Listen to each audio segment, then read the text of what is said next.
পার্বত্য চট্টগ্রামে অশান্তির পেছনে রয়েছে জামাতের উস্কানি, আশঙ্কা গোয়েন্দাদের।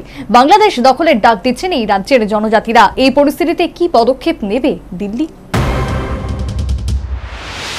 আরও জোরালো হলো বাংলাদেশ দখলের ডাক।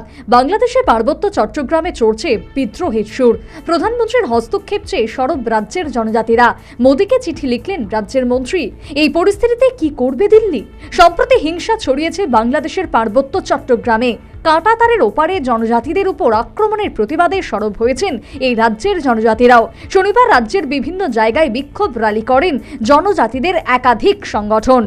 আস্তাবল ময়দান থেকে বিশাল র্যালি করে চাকমা স্টুডেন্ট অ্যাসোসিয়েশন।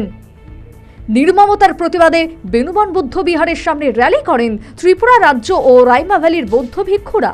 সার্কিট হাউসের সামনে গান্ধী মূর্তির পাদদেশে বিক্ষোভ দেখান ইউথ ত্রিপুরা ফেডারেশন। বাংলাদেশের সংখ্যালঘু ও জনজাতিদের উপর আক্রমণের বিরোধিতায় তারা যেমন সরব হন, তেমনি পার্বত্য চট্টগ্রাম দখলের ডাক দেওয়া হয় কোনো কোনো মিছিল থেকে। ইউনুস ক্ষমতায় বসার পরেই সংখ্যালঘু নির্যাতনের প্রতিবাদে বাংলাদেশ দখলের ডাক ওঠে সোশ্যাল মিডিয়ায়। এবার চট্টগ্রামের আগুন আরো জোরালো করে তুলে ধরল সেই দাবি। জনজাতিদের উপর হামলা রুখতে দিল্লির হস্তক্ষেপ চেয়ে মোদীকে চিঠি লিখলেন রাজ্যের মন্ত্রী শান্তনা চাকমা। সব মিলিয়ে সংখ্যালঘু নির্যাতন ইস্যুতে আন্তর্জাতিক মহলে ফের অস্বস্তিতে ইউনুসের সরকার। জনজাতিদের উপর হামলার পেছনে অন্য অঙ্ক রয়েছে বলে মত বিশেষজ্ঞদের। এক নজরে দেখে নেব পার্বত্য চট্টগ্রামের জনবিন্যাস। লংদুতে সবথেকে বেশি বাঙালি বসবাস করেন, সংখ্যাটা প্রায় ৭৫%। এই উপজেলায় জেলা পরিষদের বিভিন্ন নিয়োগে ৬৫% উপজাতিদের জন্য সংরক্ষিত। সার্কেল চিফ ও টাস্ক ফোর্সের চেয়ারম্যান, আঞ্চলিক পরিষদের চেয়ারম্যান জনজাতিদের হাতে।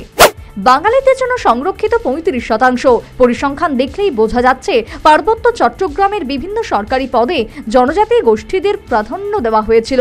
হাসিনা সরকারের পতনের পরই জামাত সহ বিভিন্ন মৌলবাদী সংগঠনগুলির চোখ পড়ে উপজাতিদের সংরক্ষণে। হামলা চালিয়ে উপজাতিদের এলাকা ছাড়াতে পারলেই ক্ষমতার রাশ হাতে নেওয়া যাবে বলে মনে করছে হামলাকারীরা। তাই অঙ্ক কষেই গত দুদিন ধরে চট্টগ্রামে জনজাতিদের উপর হামলা করা হয়েছে বলে মনে করছে ওয়াকিবহল মহল। ওই সময় ভারতে চুপ করে বসে থাকা উচিত নয় বলে জানালেন প্রাক্তন এনএসজি কর্তা দীপাঞ্জন চক্রবর্তী। শুধু পার্বত্য উপজাতিদের উপর নয়, সমস্ত সংখ্যালঘু সম্প্রদায় হিন্দুদের উপরও প্রচন্ড আক্রমণ নেমে আসছে, সেটা আমরা দেখতে পাচ্ছি। তো এখন এই যে সমস্যাটা হয়েছে, এই সমস্যাটা ভারত সরকার আপাতত নজর রাখছে। তবে আমার মনে হয় ভারত সরকারের একটা নির্দিষ্ট স্ট্যান্ড নেওয়ার সময় এসে গেছে।